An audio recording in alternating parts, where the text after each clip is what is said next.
Hello and welcome to another video. I'm Paul Lucas and today I'm in Nanaimo in British Columbia. Today I'm going to be doing something I've never done before. I'm taking a seaplane with Harbour Air to Vancouver. Enjoy the video. Nanaimo is a beautiful town on Vancouver Island in British Columbia, Canada. Harbour Air seaplanes can be found down naturally at the seafront. It's well signposted from the main road and you certainly can't miss the terminal, this beautiful wooden structure jutting out into the sea. The building contains not just the departure lounge but also a pub and restaurant. It seems hard to believe that from such an idyllic place people actually commute by plane into Vancouver Harbour. Check-in is located across the road from the main terminal building. Here your bag will be weighed and tagged. Interestingly, they seem to have put the weight of the bag on the tag here in pounds rather than kilos, which is standard in most civil aviation. This is definitely one of the most unusual places I've ever checked in for a flight before. I'll talk more about costs later in the video, but if you have a large bag to check in, you'll need to go for the Go Gold fare. With this you get a free drink at the destination, Vancouver, and also priority seating. It was incredibly easy to check in.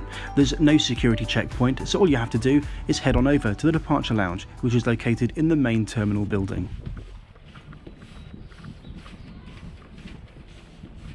The restaurant and pub is on the right hand side of this picture, but it's actually too early to go to the pub. It doesn't open until 11 AM. The departure lounge is pretty small. After all, it wouldn't need to hold more than one or possibly two flights worth of people at once.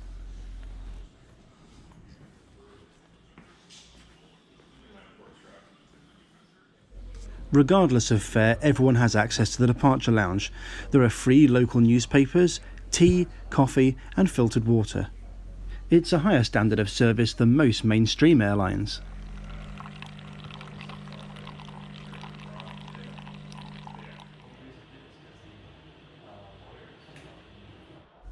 Free Wi-Fi is also available in the departure lounge, although you probably won't be there for very long. You can check in with bags as late as 25 minutes prior to departure. Our aircraft lands on schedule. This is the inbound working from Vancouver Harbour.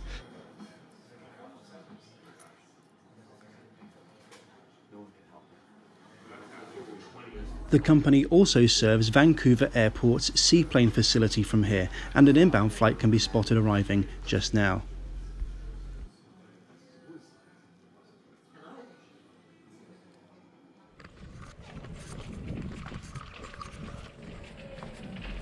Today's aircraft is a de Havilland Canada Turbo Otter. This carries a maximum of 14 passengers, and with so few people to board, the captain does it herself.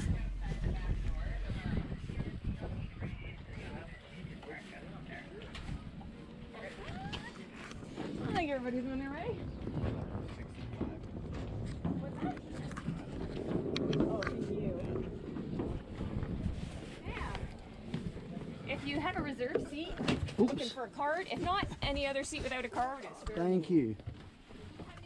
I've reserved seat number 1, which is right at the front of the aircraft behind the bulkhead separating the cabin from the pilots.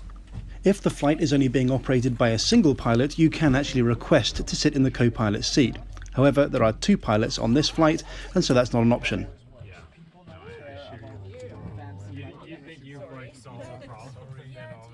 Curiously, on these aircraft, the safety briefing is delivered via an iPad. To ensure that your flight is as safe and enjoyable as possible. This was my first time ever in a seaplane, and as the engine started, I was particularly excited. Let's just sit back and enjoy the takeoff.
as we climb away from Nanaimo Harbour, let's familiarise ourselves with just how short this flight is.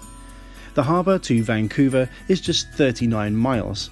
The entire flight takes no more than 20 minutes to complete. The ferry will take you around an hour and 3/4. The seaplane is an incredibly visceral form of flying.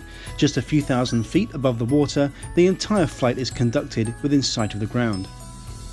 The Pacific Northwest is one of the most stunning parts of the world, and Vancouver Island are no exception to this. The scenery is stunning all the way along the route.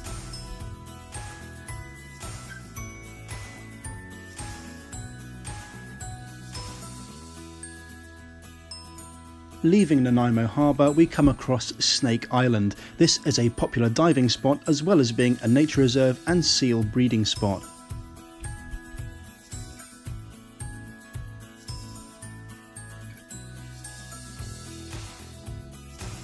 In terms of facilities on board, there's an individual air nozzle above the seat, there's a storage pocket in front of the seat, and there is a reasonable amount of legroom considering we're in a very small aircraft.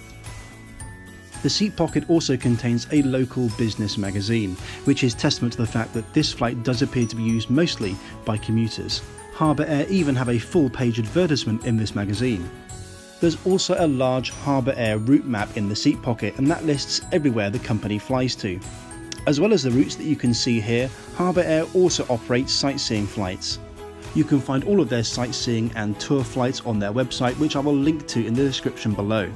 Don't forget that if you don't already, you can follow me on my social media. I'm on Instagram and Twitter, where I talk about travel and live blog all of my trips in real time.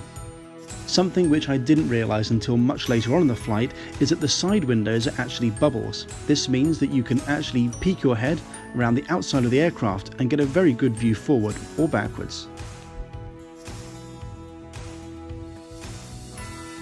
As we approach the city of Vancouver, the weather turns a little for the worse and clouds over.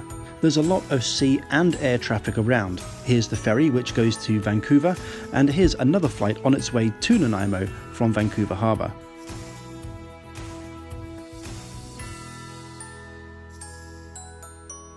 Our approach over Burrard Inlet is spectacular. As well as the sights of West Vancouver, there's also a fair amount of industry to be seen as well. As we approach the Lions Gate Bridge, the aircraft starts descending towards Vancouver Harbour, where we'll make our landing on water.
This flight cost me around 129 Canadian dollars one way. That's about £73 and included a large checked bag, priority seating, refundability and flexibility. This is the highest fare type that the company offers. If you travel towards the middle of the day when there's less demand, you can find fares as low as $76, but they don't include any of the features which I spoke about earlier. This was a truly incredible experience, and even though the flight was only 20 minutes long, I definitely feel I need more seaplanes in my life. Let me know in the comments what you thought of the journey and whether you've been on a seaplane before and what you made of it. I make an effort to read every comment, so keep them coming. And that's it, welcome to downtown Vancouver. Now, I've not taken the ferry between Nanaimo and Vancouver, but I have to say, it can't be more exciting than that. I really hope you've enjoyed the video. Definitely something a little bit different for the channel. I'll see you again in a few days with another flight review. Until then, take care.